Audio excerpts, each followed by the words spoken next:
with Padres 360, and we have an opportunity today to come to Bosse Field. Bosse Field in Evansville, Indiana, the third oldest ballpark in the country.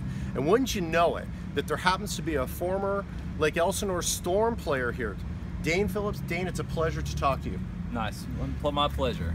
Now, growing up, you grew up in Texas at Nacogdoches, Texas. Yes, sir. So who were you a fan of growing up? What was your team? I was a fan of the Rangers growing up. Uh-huh. You know, Juan Gonzalez, Hank Blaylock, those guys. Those are the guys, you know, Pudge Rodriguez. Those are the guys I really loved watching growing up.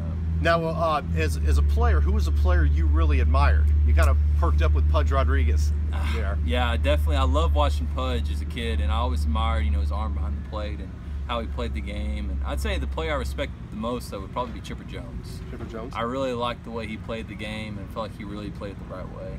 He did. Great player. Yeah. Now, what is your earliest memory of baseball? My earliest memory of baseball is whenever I was 7. I was playing on the Devil Rays in our little city league, and I remember, you know, we won a couple games, and I just remember going to get snow cones after the game and stuff like that, and it was a blast. Now, as you got into high school, what's the period of time, because I know you're a catcher, what happened or caused you to decide, you know, I think I really like it here behind the plate? You know, really, it was kind of fortunate because I was a late bloomer growth-wise. So what happened was all the other kids in middle school started to hit their growth spurts, and I didn't. And since I was smaller and slower, they stuck me behind the dish. And, you know, eventually I grew out of it to where I wasn't, you know, smaller or slower, but I stayed behind the dish. And that's kind of what put me back there, and I'm glad it did.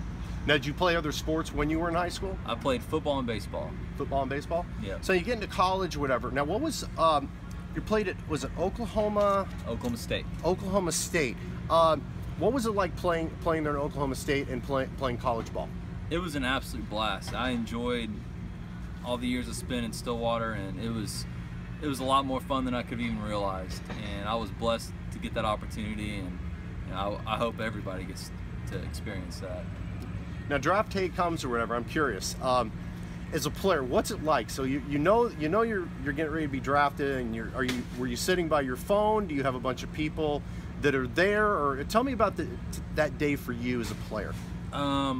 That day, you know, fortunately, earlier in the day before the draft started, I was called by the Padres and told me that they were going to pick me in the second round with this specific pick.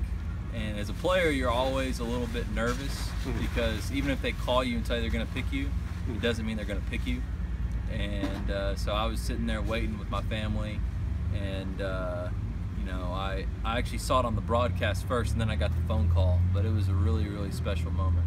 Now, you played in the Padres organization for 3 years. I know you finished up in Lake Elsinore. What did you think of playing up at the Diamond? I love Lake Elsinore, and I think the thing that makes Lake Elsinore so unique in the minor league circuit is, one, the host families. There is an amazing group of host families around there. They really support the players, and they make the minor league experience in Lake Elsinore really worthwhile. And then also, you know, the fans are great there. I feel like they supported, you know, Lake Elsinore had the biggest crowds in the league whenever I was there, and fans supported, and then even the squirrel. I love I can't remember his name, but the squirrel that runs across. The world's fastest squirrel. Oh, that was fun to watch too. That was a blast. Well, he's getting ready to retire, by the way. I don't know if you get a chance, look online or wherever, because August 19th he's going to do his final run and everything, and they've been pushing it big time. And they're having a bobble tail. Yeah, they're going to give away a bobble tail. That's awesome. You know, hopefully, I don't know when the last time he's been beaten, but it'd be pretty hard to beat him. I think it's only been a couple times. He really is good at what he does. I just remember one time he got beat, and I don't think it ever happened again. There was another track star that showed up, and you know, spandex, track shoes, and he's sitting there in the squirrel outfit, and that was quite a race. But I mean, that was, you know, 3 or 4 years ago. He is still very, very fast, but he's kind of at the tail end of it, so to speak, tail end. So let's talk about the transition. You know, leaving the Padres organization. For us, we didn't know what happened, and like I said, we'd kind of forgotten about you until I see Evansville. It's like, you're right, we were the Evansville Otters, and I picked up on you last year because the team was on a run, and you guys won the Frontier League Championship. So talk about transitioning, playing from organized ball, and then coming into independent ball? Well, you know, it's a big transition, and the biggest thing is, one thing you're not used to is the age. Mm-hmm. So you're in the minor league system, and Padres are notorious for this. You have a lot of young guys on low A and high A teams, a lot younger than all the other teams. Mm-hmm.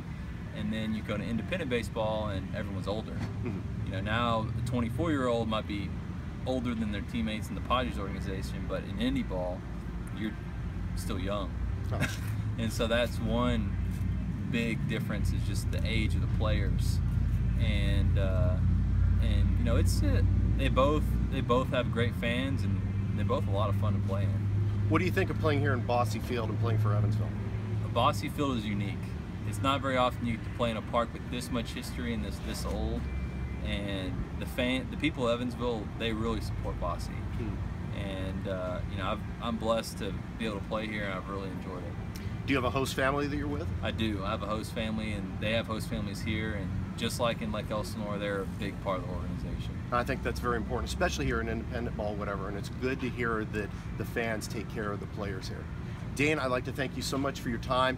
Scouts, look, this guy here can play. I remember him with the organization, with Lake Elsinore. The guy can rake. The guy is a solid player. If you're looking for a quality guy to bring into your organization, into your affiliate, Dane Phillips is the man. Dane, pleasure. Thank you for your time. Thank you. God bless.